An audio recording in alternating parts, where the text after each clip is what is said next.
Oi, galerinha! Daremos início a mais uma aula da disciplina de língua portuguesa, professora Erielke Lima, da Escola de Ensino Fundamental Albatiza Tavares de Oliveira Guerra. E hoje faremos uma breve revisão sobre os conteúdos, sobre os gêneros textuais, poema visual e poema, que encontra-se no livro didático de língua portuguesa do 6º ano, unidade 1, Ser e Descobrir-se, capítulo 2, Aprendendo a Ser Poeta. Então, pessoal, com relação a esses gêneros textuais, nós estudamos os descritores relacionados a eles, certo? Que foram os descritores do SPAES. Nós estudamos 3 descritores relacionados ao poema e poema visual, que foi o D3, inferir o sentido de uma palavra ou expressão, o descritor 12, identificar semelhanças ou diferenças de ideias e opiniões na comparação entre textos, e o D21, reconhecer o efeito de sentido decorrente de recursos estilísticos e morfossintáticos. E hoje nós faremos uma breve revisão sobre o poema. O que é o poema? Esse breve resumo aqui encontra-se na página 55 do livro de vocês, que explica o conceito de poema, linguagem figurada, poeta e o eu poético. E o poema, como nós já estudamos, é o que? É um gênero textual que é estruturado em versos, podendo ou não conter rimas.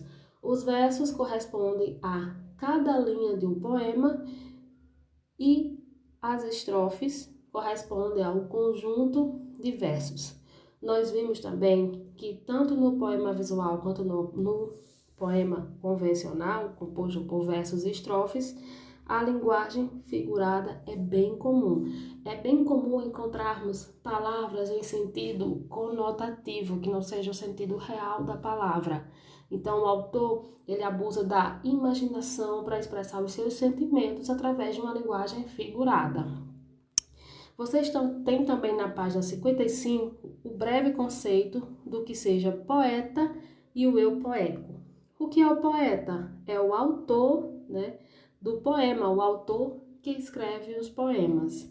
E o eu poético é diferente, não é o autor que vai escrever o poema. O eu poético seria a voz que fala no poema. Então, esse eu poético é a voz que fala no poema. Então, o poeta, muitas vezes, ele se coloca como menino, como animal, como objeto. O poeta, muitas vezes, ele não vai falar como se fosse ele mesmo. E sim, ele vai se comportar, ele vai se colocar no poema como um menino, como um objeto, enfim, como um animal. Então, ele vai existir no poema a questão do eu poético. O poeta expressa seu sentimento incorporando alguns personagens no seu eu poético, tá certo? E nós temos aqui um exemplo na página 53 do livro de vocês, tem esse exemplozinho aqui do poema Diversidade. Diversidade de Tatiana Belink. É um poemazinho convencional composto de versos e estrofes. O versozinho são cada linha de um poema, né?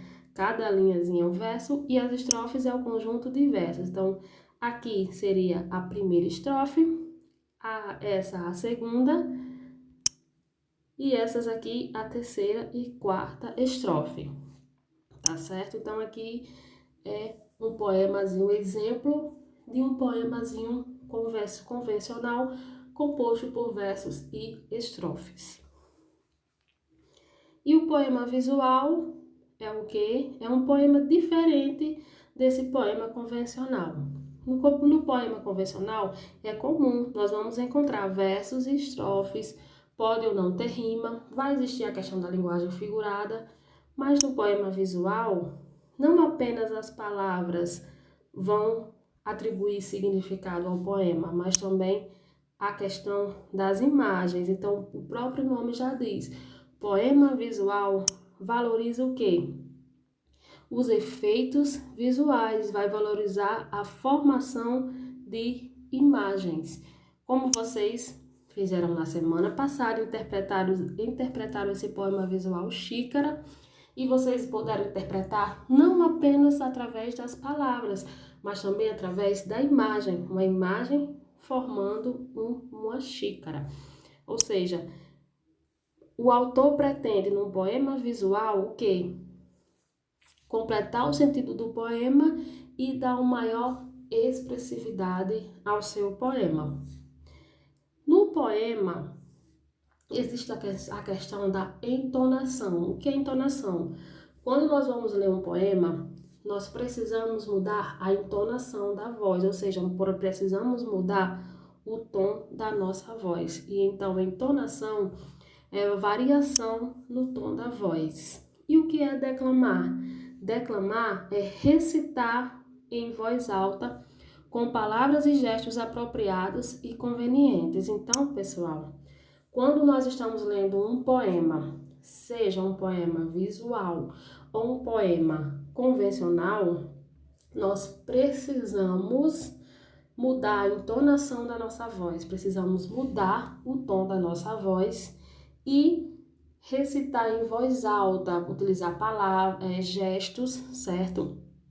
Utilizar expressões para que o poema, para que quem está vendo, né, a declamação, assistindo a declamação do poema, quem está assistindo ou escutando a declamação, ela possa compreender os significados, né, de um determinado poema. Então, eu vou declamar esse poema aqui, O Bicho, certo? De Manuel Bandeira, para que vocês entendam, quando eu vou ler um poema, eu não posso ler um poema da mesma forma que eu leio uma notícia, uma reportagem, enfim, qualquer texto. Se eu vou declamar um poema, se eu vou lê-lo em voz alta, então eu preciso ter uma entonação boa, eu preciso mudar o tom da minha voz e recitar em voz alta para que as pessoas compreendam um determinado poema e que as pessoas também sintam interessadas em entender o significado daquele poema. Então, eu vou fazer a declamação desse pequeno poema aqui, O Bicho. Vi ontem um bicho na imundície do pátio, catando comida entre os detritos. Quando achava alguma coisa, não examinava e nem cheirava, engolia com voracidade. O bicho não era um cão, não era um gato, não era um rato. O bicho, meu Deus, era um homem. Então veja como eu precisei mudar o meu tom de voz e precisei dar um pouco de mais entonação, um pouco de emoção para que esse poema ficasse mais, chamasse mais atenção dos ouvintes. Então, se eu fosse ler um poema dessa forma, vi ontem um bicho na imundície do pátio, catando comida entre os detritos. Então, se eu fosse ler da mesma forma que eu leio qualquer outro texto, os leitores ou os ouvintes, eles não chamariam a atenção dos ouvintes, tá certo? Das pessoas que estão ouvindo a declamação do poema. Então, quando eu vou declamar um poema, eu preciso, nesse poema, mudar o meu tom de voz.